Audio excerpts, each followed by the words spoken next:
What's up, Buck Doug with D&E in the Garage. Today I'm going to show y'all how to black out these emblems right here on your vehicle. As you can hear, we got the executive producer in studio today, so we're going to have to be on our best manners. As long as we keep her stocked up with Cheez-Its, we usually don't have a problem. Alright, you're going to need a can of PlastiDip or whatever similar Rust-Oleum brand you like. You're going to need some masking tape. I prefer the exterior masking tape for this purpose. It's almost like a plasticky instead of a papery.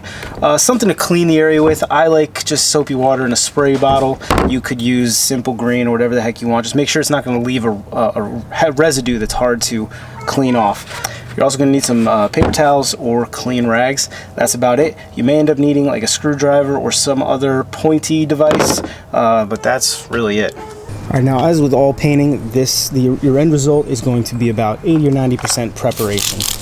You need to clean the whole area around these emblems really well. Not just like to use soapy water. You need to get the whole area, get in all the nooks and crannies, make sure everything's scrubbed real well. Then rinse it with normal water and let it dry. Now it's vitally important to get along all these edges and inside all these things. So if you have to, get some kind of little soft pick or maybe just a screwdriver with some paper towel around it. It's important that every single little corner, and you'll understand why in a minute, has to be perfectly clean. Otherwise this method will not work. Alright, once you are sure this area is clean, free of all oils, free of all waxes, and then dry, you're going to mask off an area around your emblem.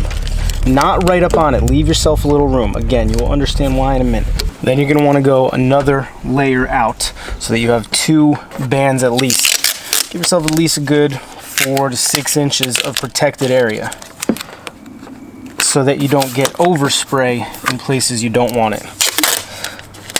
The thing that is interesting about PlastiDip is it's easier to remove PlastiDip that was put on heavily than was put on lightly. And what that means is it's harder to get rid of overspray or accidental PlastiDip. So here's the plan here. You're going to take whatever plastic coating, like I said, I like PlastiDip, you're going to be using, and you're going to be painting this whole area.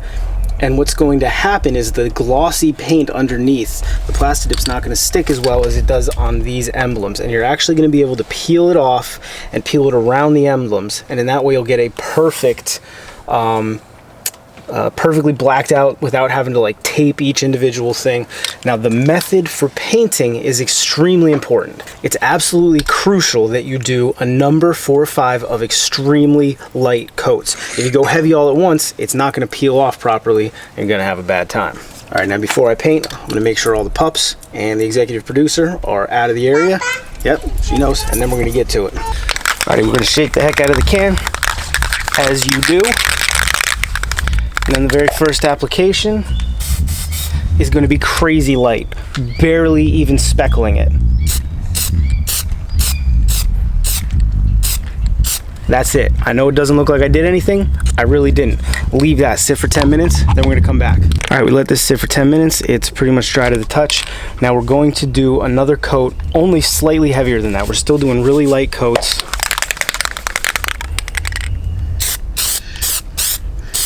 And just slowly build it up. I like 10 minutes in between. This is coat 2. We're probably going to do 3 more coats for a total of 5 coats. That'll be nice and covered, nice and thick. We may even go to 6.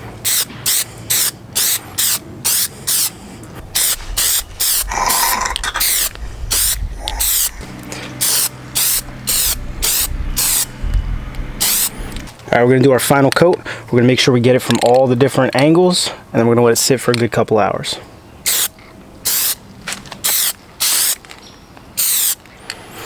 Just let that chill. You want it to harden up for a good 2 hours probably. All right, friends, it's been about 2.5 hours. The only other thing we may need is a sharp blade, and you'll see why. The first thing to do is you're gonna peel off your tape and try to not peel off all the PlastiDip with it. You'll see what I mean in a second. See how the PlastiDip gets real rubbery? You're gonna need that. So just leave that. I mean, that's the key to this whole thing. You're gonna be able to peel up this film around the letters. You gotta get all the tape out of the way first.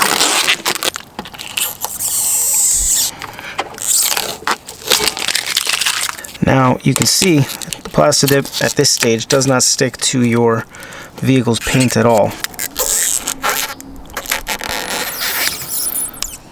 There you go. If you kind of try to pull parallel to the body of the vehicle, it creates this natural stopping point. Alright, the key here, like anything else when you're painting, just take your time. Take your time. If you're in a rush, you're going to mess up and you're going to end up pulling it off of the number as well. Now this stuff is real soft and pliable now, but once you give it a few days to dry, it'll be rock solid on these numbers. Now for getting the center of the 4 out, you need something a little bit pokey that's not going to damage the paint. The best thing is if you can get a bamboo skewer, if you got one in the kitchen for doing shish kebabs, they work the best. I forgot to bring one out. If not, any random little piece of wood, little piece of plastic. If you go swinging your knife around in there though, chances are you're going to score up your paint. That's obviously not what we're trying to do here. Here's an interesting idea. I had not thought of this before. What about like a pencil? Because the graphite's obviously not going to scratch. Yeah, I've never done this one before, but this is kind of working. And completely untouched. Completely leaving the paint alone there. So right here, you heard it here first.